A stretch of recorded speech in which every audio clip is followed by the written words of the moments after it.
Hello, my loves. Welcome back. If you're new here, my name is Joey. We're going over the Tarot Major Arcana. Today we're on my absolute favorite, the High Priestess.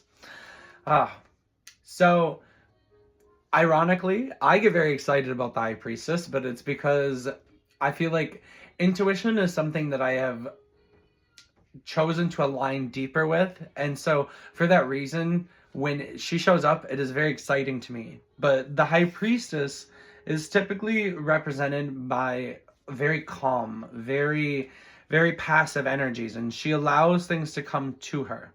Um, it is, I would say it's like the sacred feminine counterpart to the magician, where the magician has all of the aspects, like the sword, the all of the elements, and all of the mental attributes, and the emotional, and the creative, and the physical.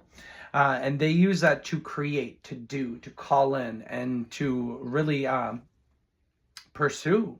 And the High Priestess is the feminine aspect, where she just trusts that it will come to her. She trusts that these answers and that the universe will bring it to her, that it's already all within and that it's already all here.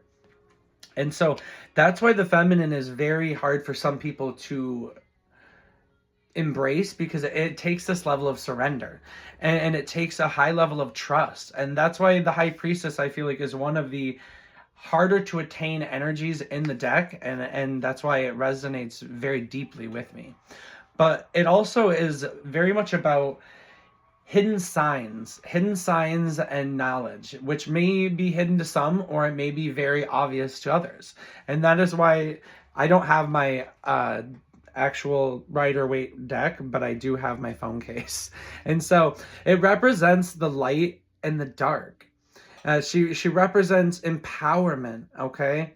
And there's also pomegranates back here, and it represents the veil between the conscious and the subconscious, the our world and the underworld, okay?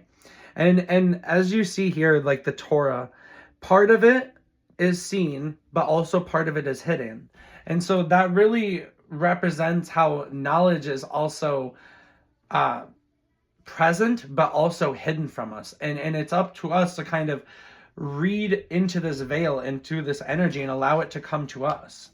And so it very much is allowing yourself to be connected to the divine. It's no mistake that this cross is over her heart. It is very heavily emphasizing on the emotion, on the heart, on the level of nurturing and compassion and caring that comes with the divine feminine. And when you align with this energy, when you align with this truth and your true power of the heart, that is when you will be able to kind of effortlessly navigate this subconscious and conscious reality. And so I feel like that the High Priestess is also this energy of being deeply in touch with your body and the cycles of your body and the cycles that are going on around you, and just really being tuned into all of the messages and the synchronicities around you. And I think that the High Priestess is a really good time, if it comes out, to slow down and immediately take account. What was I just affirming? What was I just confirming? You know, what were my instincts just telling me? Because it's a hard yes. And or you know, a hard no, depending on whatever your instinct, you know, that's like your confirmation that you were right. And if the High Priestess were to come out in reverse, it would be a very strong sign for me that I'm not reading that correctly, or that there is something that you're missing. There's a truth or a part of the mystery or the equation that is yet to be revealed yet. And so that is a sign to not make any decisions rash yet, to really hold off and to allow it to develop further, allow it to come to you, allow the universe to unveil this. Or it can also be a strong sign that you may be pulling information from the wrong place or the wrong source, or there may be things that are clouding your vision and what you see to be true, or what you feel to be true.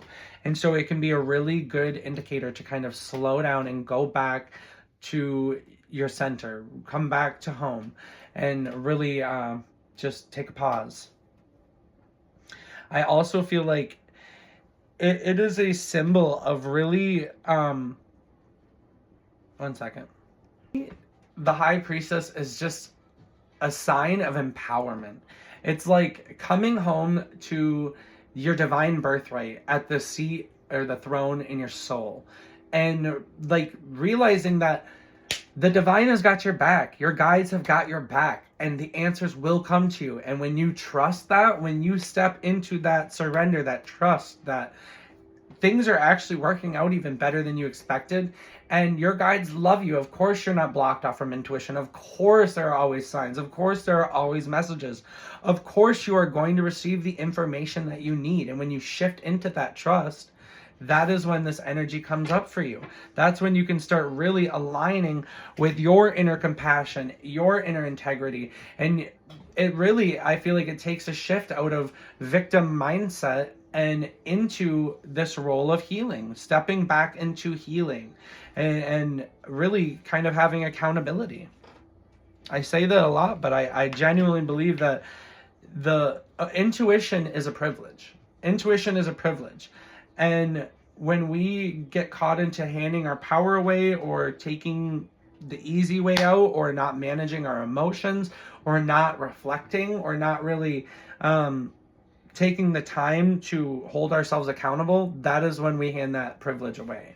And so, yeah, that is my take on the High Priestess.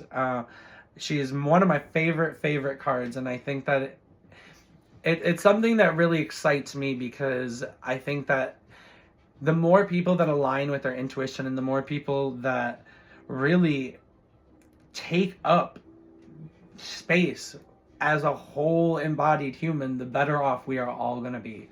And so, yeah, don't doubt yourself. Don't doubt the signs. Don't doubt the magic. I love you. Keep smiling. Keep shining. You fucking got this.